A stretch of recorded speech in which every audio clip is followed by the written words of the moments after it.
What up, what up? Hello, hello everyone. I'd just like to say before I start my set, give a shout out to my brother. It's his birthday today, so happy birthday, yes!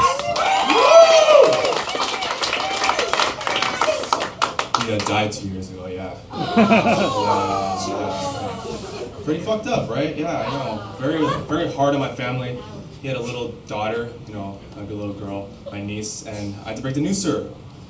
So I decided to put on a movie, and I decided to put The Lion King on. And halfway through the movie, when Mufasa died, I turned it off and I said, well, this is your life now.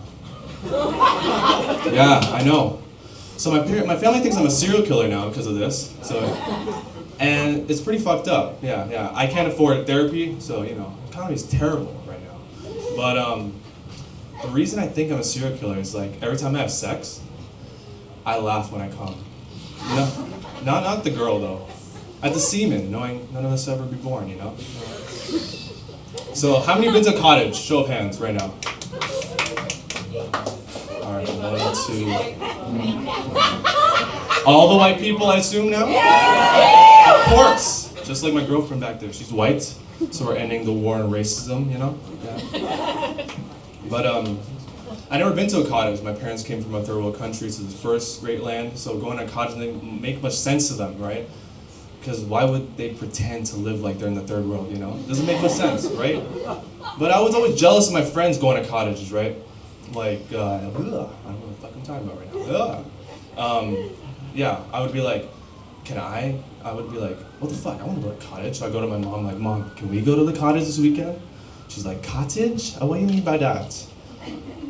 Oh, you see the house in the backyard, that's cottage. It wasn't until years later I found out that was the shed.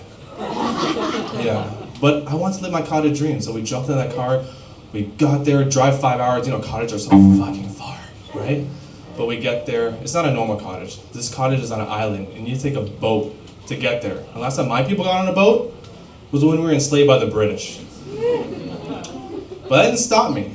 We jumped on the boat, got there, family were very welcoming, cooked us amazing dinner on a cast iron stove that our great-grandfather had in the 1800s. And you could really smell the oppression, you know, coming from the food. It's excellent flavoring though, it was amazing. Most of the time they spent out like on the lake, just tanning. And the concept of tanning makes sense to me because I'm like this. And you see this, guys? Yeah.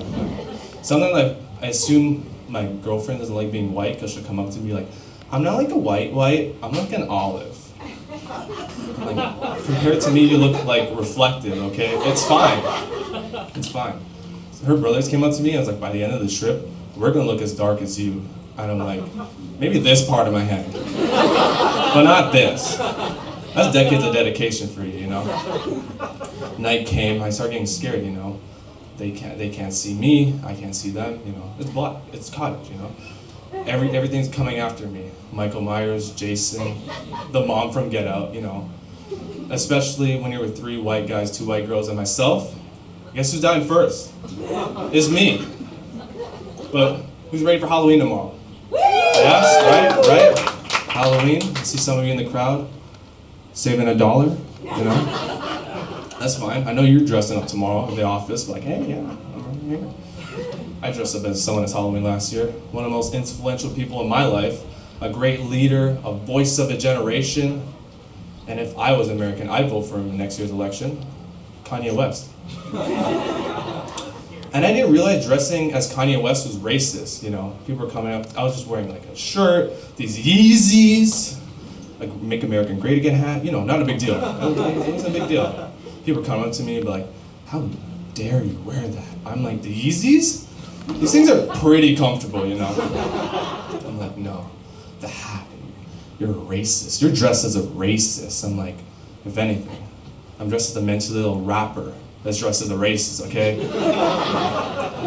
And it was weird. Like, the more you think about it, it's like hundreds of years ago, if I walked in the streets, people would look down on me, like shun me from society and be like, ugh.